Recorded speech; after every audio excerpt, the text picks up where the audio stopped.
Olá, estudantes! Sejam muito bem-vindos para mais uma aula de Biologia. Meu nome é Gioverlane Paula e hoje vamos falar de um tema bastante, até mesmo um pouco técnico, mas super importante até mesmo no nosso dia a dia e você vai prestar atenção nisso. Vamos falar de EPIs e EPCs. São equipamentos de proteção individual e equipamentos de proteção coletiva. Tá certo? Então, assim, no nosso dia a dia, por que eu falo no nosso dia a dia? Por exemplo, uma pessoa que anda de moto, certamente vai usar o quê? Um capacete. EPI é um jeito de proteção. Até mesmo em casa, uma pessoa vai tirar um bolo do forno. Ela com certeza vai utilizar luvas para tirar, para não se queimar. Isso é um jeito de proteção. Então, imagina os cuidados que a gente tem que ter em laboratórios, em obras, onde os riscos são bem maiores. Então, a nossa aula de hoje ela vai englobar esses equipamentos que são essenciais para proteger a nós, né, a nossa saúde e o físico também. Tá ok? Mas antes disso, a gente vai ver o conceito sobre biossegurança, que é ele que comanda aí esse subtema. Olha só, o que seria biossegurança? Biossegurança é um conjunto de medidas, olha só, e procedimentos que visa prevenir, controlar, minimizar ou eliminar o quê?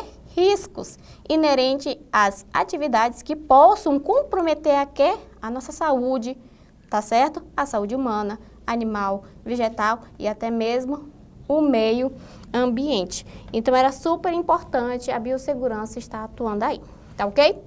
E olha só. Para a gente adentrar no nosso conteúdo, a gente vai falar de barreiras de contenção, que é o famoso EPI e EPC. O termo contenção, ele é usado para descrever métodos, ou seja, barreiras de segurança utilizados na manipulação de agentes ambientais do tipo químico e biológico, pessoal. Em outras palavras, barreira de contenção são estratégias que previnem a nossa saúde, tanto físico como a saúde, né, através das infecções. Então, temos dois tipos de barreiras de contenção, conhecidos como EPIs, como eu falei, são equipamentos de proteção individual, que quer dizer o quê? Todo dispositivo ou produto de uso individual utilizado pelo trabalhador destinado à proteção contra riscos capazes de ameaçar a segurança e a saúde no trabalho. E o EPC, equipamento de proteção coletiva, são equipamentos instalados no ambiente de trabalho para proteger todos os trabalhadores simultaneamente, tá ok? E isso, pessoal, não é só mesmo no ambiente de trabalho, até mesmo no ambiente escolar, quando os alunos vão para uma aula de laboratório, tem que ser usado EPI. Então, para fazer a distinção desses dois conceitos, eu te dar um exemplo bem simples, claro, para você entender e fixar melhor esses conceitos na mente de vocês. Por exemplo, uma chuva forte. Você está ali com o seu guarda-chuva. Aquele guarda-chuva ali é só para você. Então, é considerado o quê? Um EPI. A partir do momento que eu coloco um toldo ali, para proteger todos que estão naquele ambiente, é considerado um EPC. Tá ok? Então, essa é a distinção e eu acho que ficou claro aí para vocês, tá certo? Vamos seguir. Vamos falar do exemplo de EPIs que são essenciais em laboratório, olha só. A utilização correta dos EPIs é a primeira linha de defesa para profissionais em ambientes laboratoriais, minimizando a exposição a agentes biológicos e químicos. Então, aqui tem alguns EPIs que eu trouxe para vocês. Jalecos e aventais, super importante. Qual a importância de usar jalecos e aventais? As pessoas que mexem, né, com substâncias químicas, com micro-organismos, evita que aquela mistura respingue na sua roupa ou até mesmo na sua pele. Então, o jaleco ele se torna um EPI, equipamento de proteção individual. Outros EPIs que eu trouxe aqui para vocês. Luvas descartáveis, segue o mesmo raciocínio. A pessoa que mexe com substâncias, micro-organismos, tem essa barreira aí para não infectar a pessoa. Máscaras e respiradores também é um exemplo de EPI. Até porque a máscara ela consegue filtrar poeira, algumas partículas, até mesmo algum micro-organismo, protegendo aí a pessoa. Outros EPIs, óculos de segurança e protetores faciais, também segue aí a mesma lógica. O óculos, querendo ou não, ele protege da pessoa de estar mexendo ali com algum produto, respingar no seu olho e causar aí, consequentemente, uma lesão ocular. Então, os óculos também é considerado um EPI. E olha só a curiosidade aí que eu trouxe para vocês. O primeiro EPI oficialmente regulamentado no Brasil foi o capacete, na década de 1970. Antes disso, pessoal, era cada um por si. Mas hoje, as empresas são obrigadas a fornecer EPIs para os seus trabalhadores e, é claro, sem cobrar nada deles, tá certo? Isso a legislação traz para nós. E olha só esse do lado dessa imagem aqui, ó.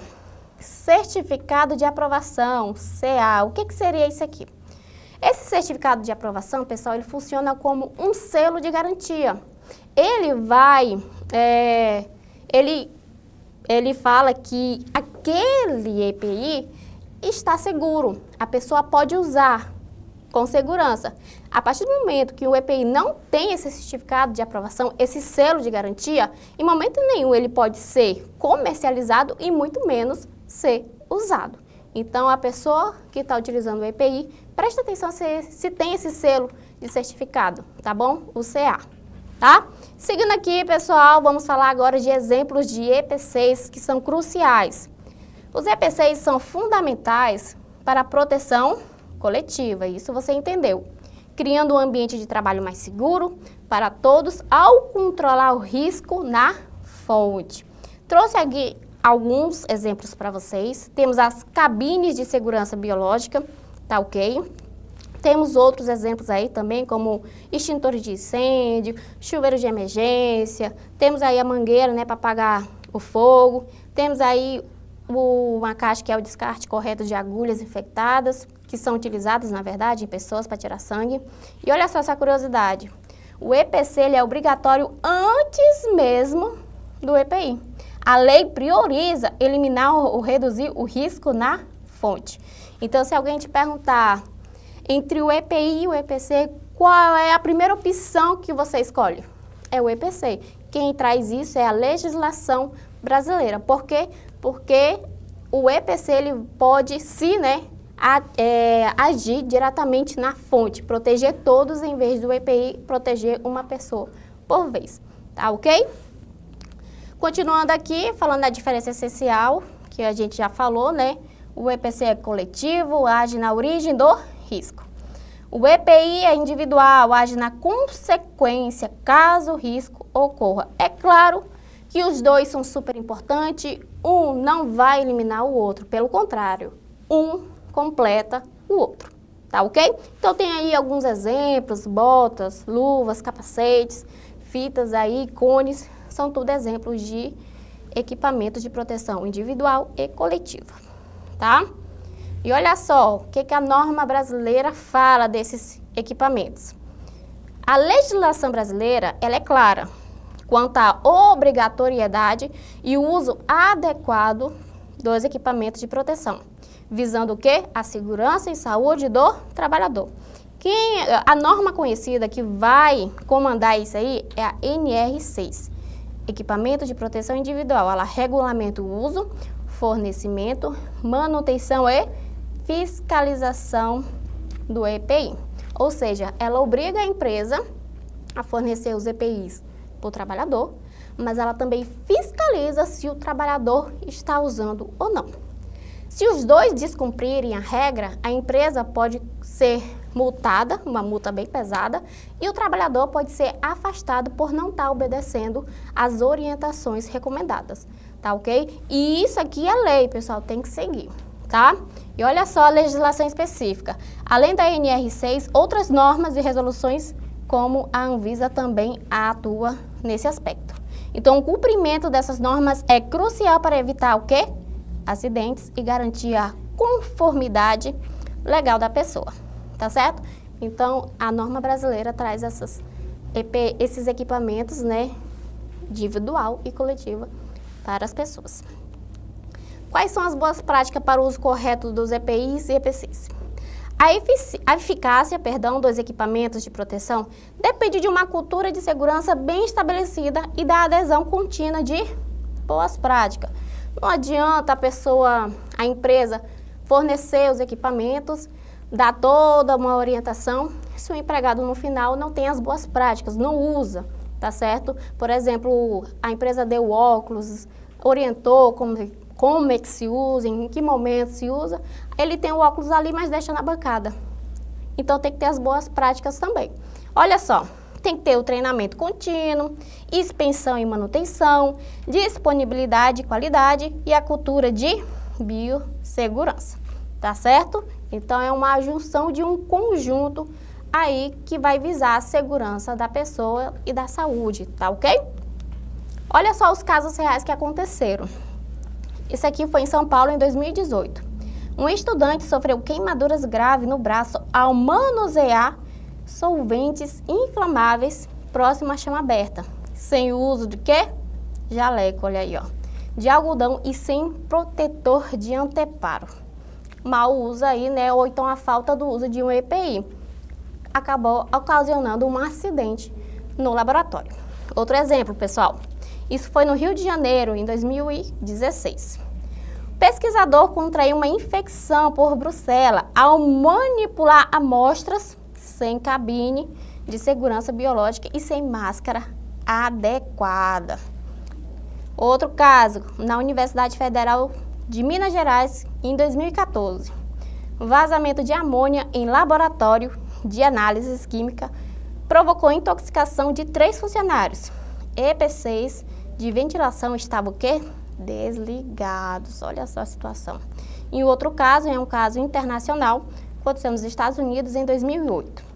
Uma estagiária morreu, olha só, após incêndio causado por piridínio aquecido. Ela não usava jaleco resistente a fogo e nem luvas apropriadas. Olha só, ela faleceu, né? Então, todos esses casos mostram o mau uso do equipamento ou até mesmo a falta deles. Todos esses casos estão em comum com, querendo ou não, com atitudes simples. Um jaleco inadequado, ocasional queimaduras, ventilação estar desligada e aí também causando incêndio numa estagiária. Atitude simples que pode salvar vidas, tá ok? E com isso a gente chega na parte das curiosidades. Olha só, o Brasil, ele é o 4º país do mundo com mais acidentes de trabalho. O uso correto de EPI reduz até 65% dos acidentes graves. Em alguns países, a multa pelo não uso de EPI é para o empregador e também para o trabalhador. Lembra que eu falei? É uma ação em conjunta, certo? Não adianta a empresa fornecer os equipamentos e o trabalhador também não usar adequadamente. E, consequentemente, muitas vezes o trabalhador é afastado, né? Brasil vezes o mundo. Enquanto no Brasil os EPIs são fornecidos gratuitamente pelo empregador, em alguns países o custo é do próprio trabalhador, ou seja, o trabalhador ele tem que investir na sua própria segurança, tá ok? Então esse aí foi um resumo, né, um conceito básico aí sobre o EPIs, EP6, falamos de curiosidade, falamos também de casos reais sobre o mau uso e a gente analisa a importância de estar usando esses equipamentos, tá bom? E com isso a gente chega na parte das questões. Vamos fazer aí umas 2 atividades para você fixar melhor o conteúdo, tá certo? Olha só, vamos para a questão 1, pessoal. Essa é uma questão 1 do ano de 2018. O que que fala? Os equipamentos de proteção individual, EPI, e E-coletiva, EPC, ela deve ser de boa qualidade, permitindo executar operações em condições de salubridade para o operador e demais pessoas do laboratório. É obrigatória a utilização de EPI na execução de qualquer atividade que envolva o manuseio de reagentes químicos e soluções, o translado e o transporte de materiais biológicos perigosos e também a circulação em áreas externas, consideradas de risco. Analise as afirmativas abaixo. Pessoal, a gente vai analisar aí, vamos ver o que é verdadeiro e o que é falso. Olha só, afirmativa 1. Os protetores ou máscaras respiratórias contêm filtros que protegem o aparelho respiratório e são o tipo de EPI. Certo ou errado, pessoal? Certo, a gente viu aí os tipos de EPI, que são as máscaras, que faz o quê? Filtra certas partículas, gases e alguns micro-organismos. Então, essa alternativa está correta. 2. Os óculos de proteção protegem os olhos, certo? Contra riscos de impactos, produtos químicos, radiações, amostras biológicas e são um tipo de EPI. Falamos disso também e essa alternativa está correta. O óculos de proteção é um EPI e protege vários tipos de riscos. 3. As cabines de segurança biológica são utilizadas no manuseio de produtos biológicos, certo? Certo. Como cultura de micro-organismos e amostras biológicas, e são um tipo de EPC, pessoal. E aí? As cabines de segurança é um equipamento de proteção coletiva? É, então ela também está correta. Então, assinale as alternativas em que todas as afirmativas estão corretas, pessoal. Então, a 1, a 2 e a 3 estão corretas, então o nosso gabarito, a alternativa é. Todas estão corretas, tá ok? Tranquilo, né? Vamos para a nossa próxima questão, olha só. Os equipamentos de proteção coletiva e equipamentos de proteção individual são componentes essenciais da biossegurança. Exemplos de EPC e EPI, respectivamente são touca legionária e filtros mecânicos. A touca legionária, ele é um EPC? Não, né? Então, aqui praticamente tá ao contrário. Então, não é o nosso gabarito. B. Capela de segurança química e sinalizadores. Opa, capela de segurança química, ela é um EPC. É. Sinalizadores também é um EPI? Não é, né, pessoal? Ela é um equipamento de proteção coletiva. Então, não é nosso gabarito. C. Botas de borrachas e cone. Aqui também está ao contrário, né? Não é a nossa alternativa. D. Protetores auriculares e grades de contenção. Também não. Ele quer o EPC primeiro e o EPI seguido, tá? Então, sobrou a alternativa E. Chuveiro de emergência é um EPC? É. Luvas de neoprene é EPI? É. Então, nosso gabarito, alternativa E. Tá certo? Viu, pessoal? São questões tranquilas quando você conhece, tá? Os conceitos, os exemplos, tá bom? Então, com isso, a gente vai para a parte do resumo para a gente encerrar a nossa aula de hoje. Vamos ver o que vimos hoje. Olha só. Vimos que biossegurança ele é um conjunto de medidas para o quê? Prevenir ou eliminar riscos à saúde e ao meio ambiente, tá bom? EPI é proteção individual contra riscos, exemplo, capacetes, luvas, óculos, máscara, entre outros. O EPC é proteção coletiva no ambiente. Temos exemplos aí, as cabines de segurança, guarda-copos, ventilação, entre outros que a gente viu também. A NR6 regula o EPI e a NR9 são medidas coletivas, tá?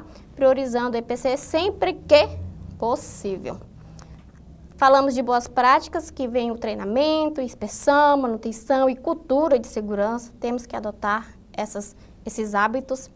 E os casos reais também que mostram que a falta ou mau uso desses equipamentos pode resultar em queimaduras, intoxicações, infecções e até mesmo morte. Então, o uso correto reduz até 65% dos acidentes graves. Tá ok, pessoal? Bom, espero que vocês tenham entendido a aula de hoje. Se ficou uma dúvida, volta à aula, reveja alguns pontos, façam anotações, façam pesquisa, resolvam mais atividades que vocês vão associar muito bem o conteúdo da aula de hoje, tá bom? Então, a gente se encontra na próxima aula e tchau, tchau!